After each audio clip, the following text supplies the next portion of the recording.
Now, I ain't a theater kid, but when your sister gets cast in the Broadway revival of The Wiz, you adapt. But it's actually kind of crazy because while I was going to Will Call to pick up the tickets for opening night, I looked up and saw the street I was on, 𝔂𝓸𝓾'𝓮 Way. Now, if you don't know who that is, he's known as being the world's greatest entertainer for getting on stage looking like this. So I was standing there chuckling at the irony of me getting tickets for this culturally rich production near a street that still honors a man who profited off of Black exploitation. And it got me thinking, how did The Wiz come to be? And with so many Black stories on Broadway coming into the limelight now, why is this revival still so important? Let's dive in. I'm Taylor Cassidy, and this is 𝔂𝓏 Magic Minute. We need Black queens on the TV screen and behind the scenes. Melanated women know what that really means. You need to be seen. They run the world full throttle. Pretty Black faces, more than a model. Get Black magic, girl, put it in a bottle. Come on, girl, it's your cue. Welcome back, y'all. I'm so glad you came back. We've been growing so much on this channel and it makes me so excited. So thank you for your continued support. I work so hard on these videos. And thank you to Heavenly Ebby for this comment. It made me smile because girl, the work, the work. What is The Wiz? Well, okay, but like, you just said you're not a theater kid, so why should I even listen to you sing a Broadway song right now? Oh, you can't. Damn, first of all. But if not from me, let's hear from some people who are much more qualified.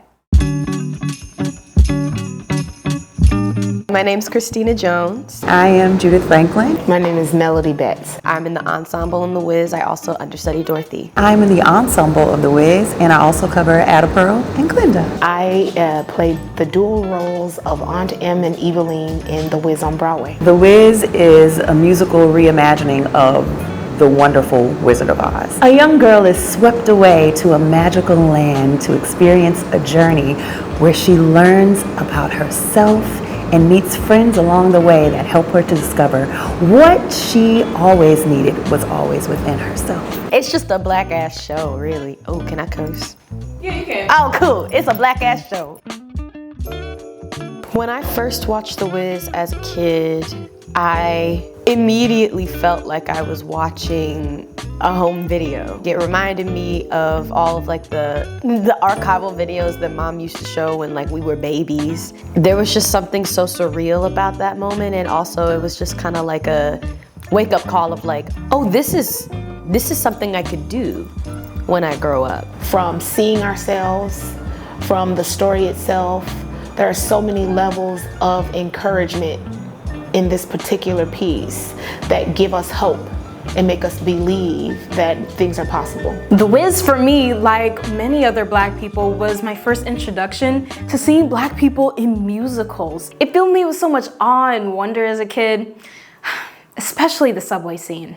The Wiz is so good. The Wiz is literally so good. You have to watch it right now. Okay, I know. Look, I'm watching it right now, okay? The Wiz. Please, it's so good. Like, I love it so much. It's such a comfort to be like The Wiz. You have to watch it right now. Are you watching it? You have to watch it right now. The Wiz. Oh, hell no. Hell no. Great memories. So it's the 70s, and Ken Harper, a former disc jockey, comes up with an idea of an all-Black version of The Wizard of Oz. This needs a little more melanin. He started pitching the idea of The Wiz, a super soul musical, to anyone he could find, and eventually he got funding from 20th Century Fox, adding creatives to write the book of the musical and stellar Broadway performers who would go on to be powerhouses on Broadway, and you've got the potential for a Broadway hit. And so, on January 5th, 1975, The Wiz, the masterpiece that it is, opened at the Majestic Theater. The original show is filled with Afrocentric references to always allude back to Black culture. It took the entire story of The Wizard of Oz and made it a whimsical metaphor for Black life in America. The main themes running through the show are slavery and emancipation, the Black church, and religion, the Great Black Migration from rural South to urban North. The obvious representative of slavery is the Wicked Witch of the West, an evil, scowling demon who was pulled onto the stage by chanting slaves, driven by an overseer with a whip and bullhorn. Since the 60s, the bullhorn has symbolized police repression in Black communities from Watts to Newark. I mean, like, that's amazing, right? How cool was it to be that creatively expressive and free on stage? I'm sure everyone loved it just immediately, right? Whoa, whoa, whoa, like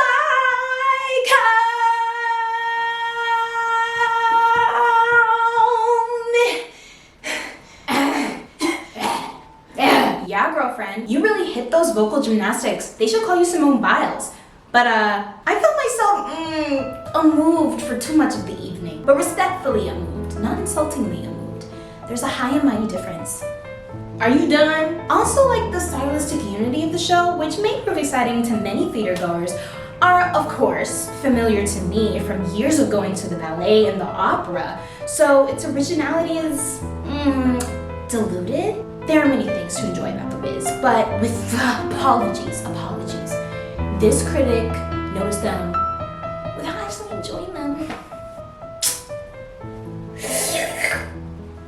A lot of the critics are of the lighter hue, right? So they are usually white people who are coming to view a piece from their gaze and from their experience. I think they fail in seeing our show with their own expectations on it and their own experiences on it. I think a better critic would come to a piece like The Wiz understanding its history, understanding what it's supposed to do, understanding who it's for and what it is for the Black culture, and then critiquing it. Saying things like, oh, it's oversung. There's too many runs, there's so many acrobatics, like vocal acrobatics. That's because they don't understand our culture and they don't understand what we do. They don't understand what it means to grow up in a Black church. They don't understand the things that you gain from being a part of this culture. And if you don't take the time to even try to understand that, then you actually aren't qualified to critique this piece of work. There were many mixed reviews like this when The Wiz was on Broadway, and it kind of stayed like that in business and in attendance until something interesting happened. Woo! Sorry y'all, I'm late. Who are you? Well, I'm 𝓂𝓛𝓾𝓮, the good witch of the South. The Southeast. How did you get in my house? Or would you rather be under one like my cousin, or do you want my help? The Wiz needs a little more success than this. I have an idea. Magic powers, turn Broadway's frown, use the song Ease on Down, make it disco or make it have hearts, and let it rise on music charts.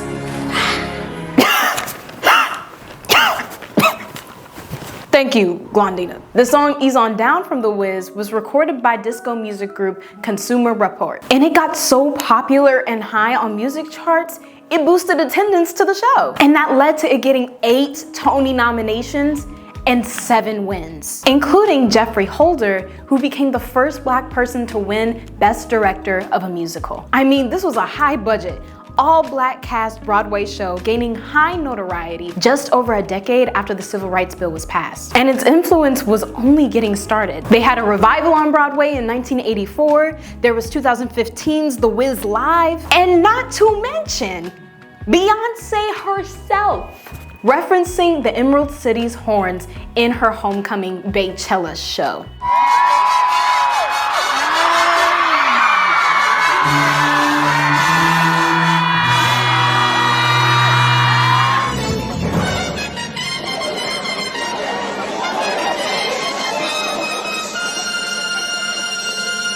And now, the 2024 Broadway revival has just finished its run on Broadway. First of all, I never in my wildest dreams did I ever think that I would be in The Wiz on Broadway. When I found out that I was cast in The Wiz, I was actually in the car. I was just shopping in H&M and I wasn't even really like looking around for anything. I was booked to do something else, a regional production of something else. I driven my niece to this job interview and I was sitting in the car waiting for her to come out, and that's when I got the call from my agent that said that I got the job. Everything actually worked out because one of the producers for that theater was also one of the producers for The Wiz.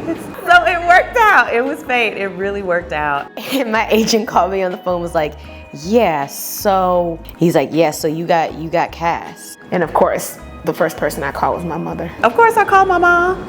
You know, that's who we always call first, and she was so excited. I immediately called you and Mom. It was quite literally a dream come true. The Wiz is a historic show for Black stories told on stage. But why? For that, we have to go deeper.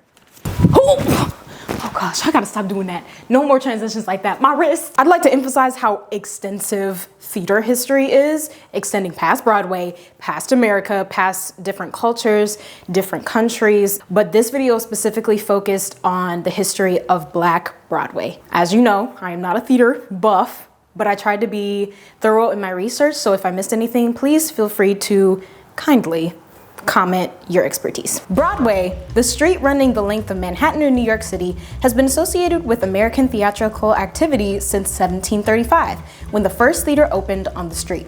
By the end of the 20th century, the word Broadway had come to refer to a theatrical district in New York, a category and a sensibility. Throughout the century, however, the word was most closely associated with the American musical. So that means for a show to be considered a Broadway show, it must have at least 500 seats in the theater, be in the theatrical district in Manhattan, and be certified by the Broadway League. Now, in its early days on Broadway, for Black people to be on stage, the requirements were actually pretty simple, especially the first step.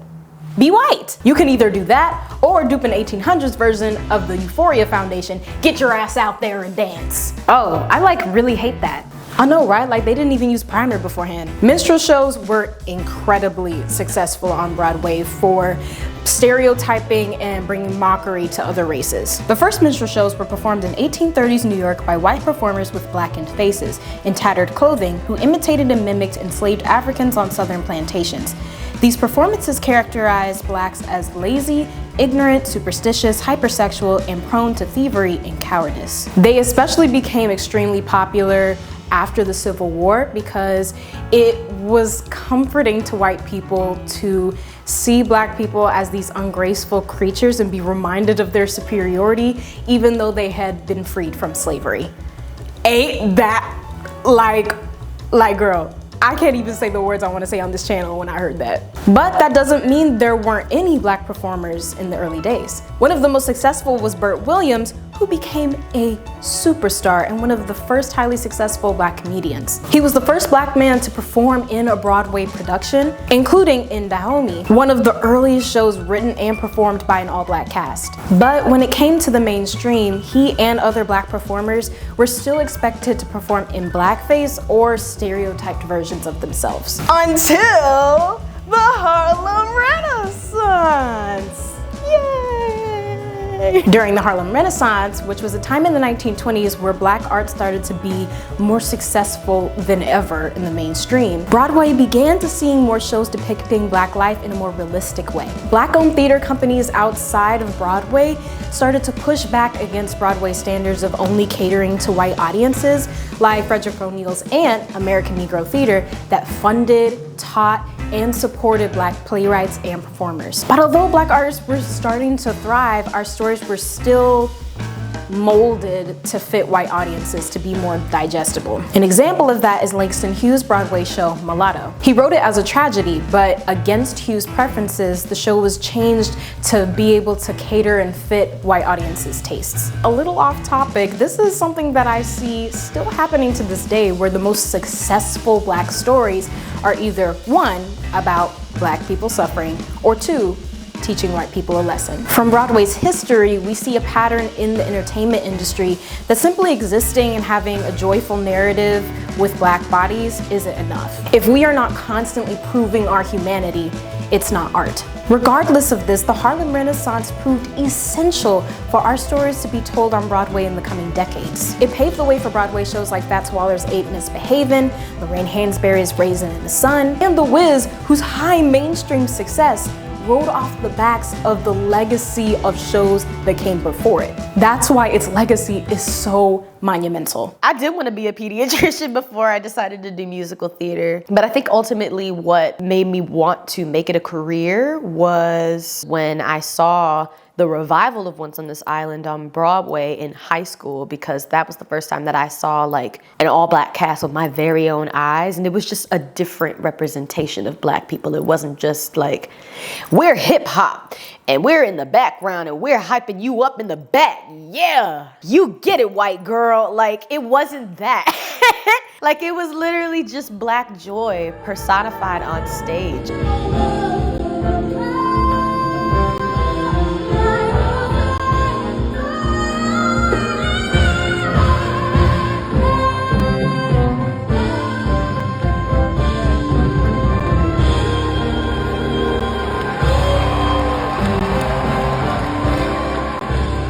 I was like, that's what I want to do. I feel like this is where I was supposed to be, and not only that, I continue to grow and learn in it. And things like going to the Helen Hayes Awards and winning 2 awards in one night are kind of these notifications, if you will, these flags to kind of remind me that I'm in the right place and doing the right thing.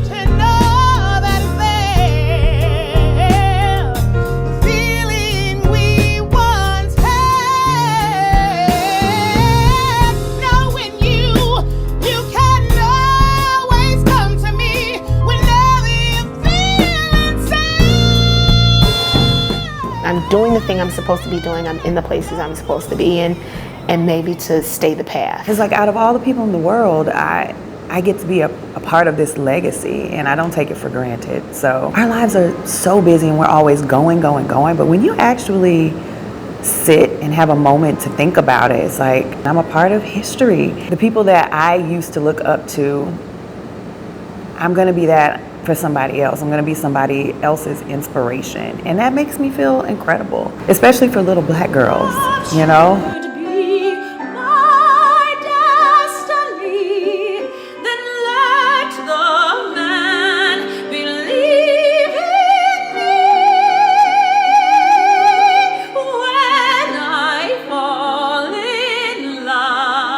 I became what I always wanted to be. What I love about The Wiz so much is that it's a Broadway show with an all-black cast, but it's weird, it's whimsical, it's experimental, and it's succeeded generationally on stage. And when I watch it, I know I'm not gonna get a bombarding of black trauma and suffering. After the last song, I always feel better afterwards. I feel safe. I feel like I'm at home. With its very existence and legacy, all the problems black people have had to feel about conforming themselves to white audience evaporated into thin air. Yo! Yes, Bootleg Dorothy? You lying in your breath stink. I think the moment I realized my experience would be different as a person of color is when I realized, okay, you know, some of my other fellow performers have more options. It's like, oh my gosh, like the competition is steeper, so I have to work even harder, but also realizing that what is for me is truly for me. I truly believe that. It does affect your career in a way too, because you'll notice that some people are able to work more often because there are more opportunities. It's hard just because I know that like Broadway specifically, it caters to a very specific audience. So it kind of has to be palatable for a wide range of people. But I would say like, if we're talking about Black joy, I think we need to make more space for that on Broadway and put it more in the mainstream. I wish that stories that weren't about our suffering lasted for longer. Somebody mentioned this to me, and so I peeked at it. Somebody saying it was a very good old boy review about the show. And it was the most ignorant thing I have ever like set my eyes upon, because it was coming from somebody's white expectation. I wasn't looking at the interviews before, looking at the reviews before, but that really fueled me not to look at anymore because I couldn't trust it. I can't ignore the amount of stories about us that we've seen on Broadway over the years. Dreamgirls, The Color Purple, even black people performing in traditionally white roles like Wicked, Cinderella. But that doesn't mean the Broadway is just done advancing. In an interview with Mary Claire, Broadway performer 𝓂𝓭𝓭 says, "I've never turned down work because of lack of diversity. I've done Mormon, I've done Wicked, I've done Les Mis, I've done Lion King, so I've been in situations where there has been a mix of different ethnicities, but I've also been in a show where there's only about 2 of us, and I was painted green. A lot of racism came with that because I was a black girl playing the role that was predominantly played by a white girl. There are definitely people who made comments that I was taking away white roles. At the time I played 𝓂𝓭𝓏, Obama was president. Then the comments were, just because we have a black president doesn't mean we have to have a black 𝓂𝓭𝓏." Combating this in 2020, the collective We See You WAT, White American Theater, dedicated itself to putting pressure on theaters to eradicate racist policies by demanding they employ more people of color, create safer spaces, and invest in more BIPOC communities, and more. This collective's demands got signatures from over 300 people, including Viola Davis, Issa Rae, Billy Porter, the list goes on. It is my philosophy that you want to make sure that the people who are working for you are taken care of so that they can continue to do the work. However, I have noticed that that's not always the case, and that is difficult for me to navigate. In an industry where its foundation was built upon the depiction, good or bad, of BIPOC communities, I want to see more stories reflecting us where the environment is safe for both the cast and the crew. I think that The Wiz is definitely a marker that we're heading in the right direction as far as showcasing more stories with people of color. We are all humans. We all have stories that need to be shared, that need to be told. It's magical to me. It really is magical to me. I mean, you can, for the 2 or 3 hours that you're in the theater, you can travel to another country. You can live another life as an artist, live somebody else's life, or you can experience somebody else's culture. And I feel like through art, we can gather a lot more understanding instead of assumption, in my opinion. The Wiz is leaving Broadway once more after a successful run. In its 40-year history, it continues to prove that Blackness on Broadway can be nuanced, complicated, whimsical, weird, experimental, and groundbreaking. To this day, the show still fuels Black performers' dreams of being on Broadway. My advice is get to know yourself really well. Get to know yourself really well. You're gonna have to have some real serious conversations with yourself and your therapist. Acting is not easy. It requires you to utilize every piece of you, every strand of your hair, every muscle, every blood vessel, every experience you've ever had, every thought you've ever had. Most of the world can get away with not sharing that part of them. We cannot. You just have to prepare yourself for all of the things that it demands and really ask yourself, what is it that I am willing to accept going into this? But don't let it stop you from dreaming big. Just know that those are things to just kind of keep in the back of your head. You have to have the right mindset, and I think that starts with simply believing in yourself. You have to, it's cliche as it sounds, in this industry you have to believe in yourself, because if you don't, no one else will.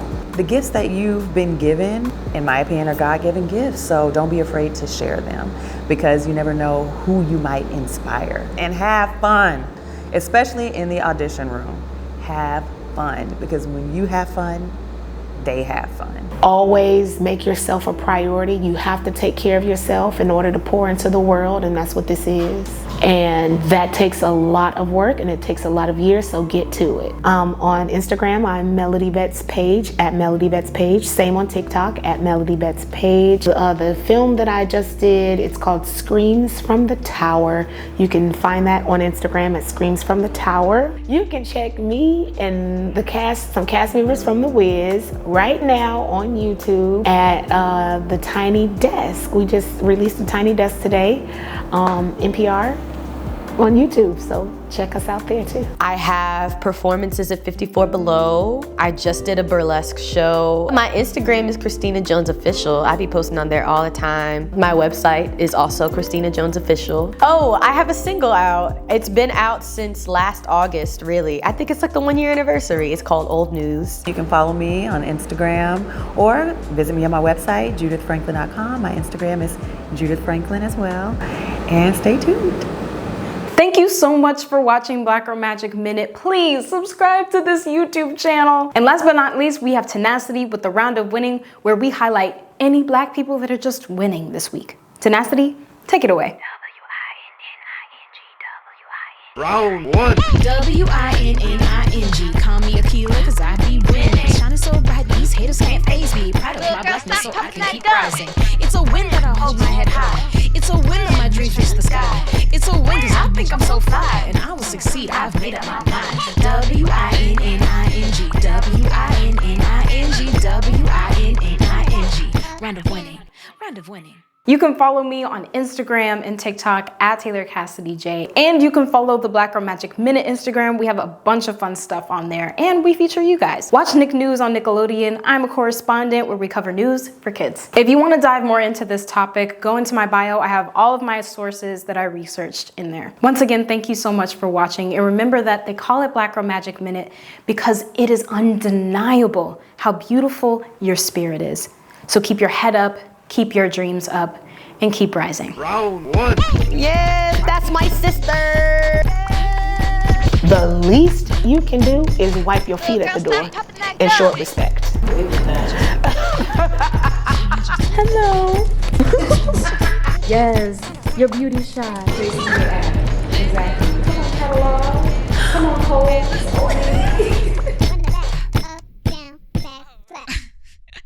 me get off this. Don't just stand there. Run it hard. Now, you just